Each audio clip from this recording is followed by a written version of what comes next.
ওখানে police, RAB, APBN, RRF আছে, তারা যেন ওখানে না যেতে পারে, এই জন্য তারা কিন্তু মূলত ওদের ইয়েটা প্রোডাকশন মানে আমাদের এই স্কুলের উপরে ওদের মূল টার্গেটটা ছিল।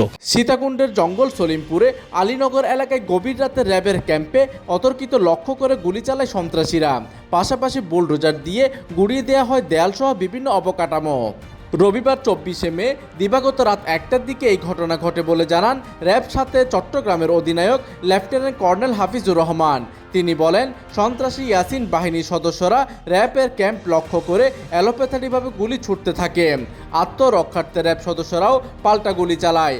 আইন শৃঙ্খলা রক্ষাকারী বাহিনীর অতিরিক্ত সদস্যরা যাতে ঘটনাস্থলে পৌঁছাতে না পারে সেজন্য 4টি স্থানে রাস্তা ও কালভার্ট কেটে ফেলে তারা। এরপর যৌথ বাহিনীর সদস্যরা ঘটনাস্থলে পৌঁছে অভিযান চালিয়ে পরিস্থিতি নিয়ন্ত্রণে আনেন। এদিকে র্যাব 7-এর আভিযানিক দলের দাবি, অভিযানের সময় কয়েকজন সন্ত্রাসী পালিয়ে গেলেও বেশ কয়েকজনকে আটক করা হয়েছে। তাদের বিরুদ্ধে আইনগত ব্যবস্থা নেওয়ার প্রস্তুতি চলছে। এইদিকে র্যাব কর্মকর্তা মোহাম্মদ কামাল হোসেন এক ভিডিও বার্তায় বলেন, আইন শৃঙ্খলা রক্ষাকারী বাহিনীর যানবাহন যাতে ভেতরে প্রবেশ করতে না পারে সেই লক্ষ্যে সন্ত্রাসীরা বিভিন্ন স্থানে রাস্তা বিচ্ছিন্ন করেছে। তবে সব বাধা অতিক্রম করেই বাহিনীর সদস্যরা অভিযানে অংশ নেন।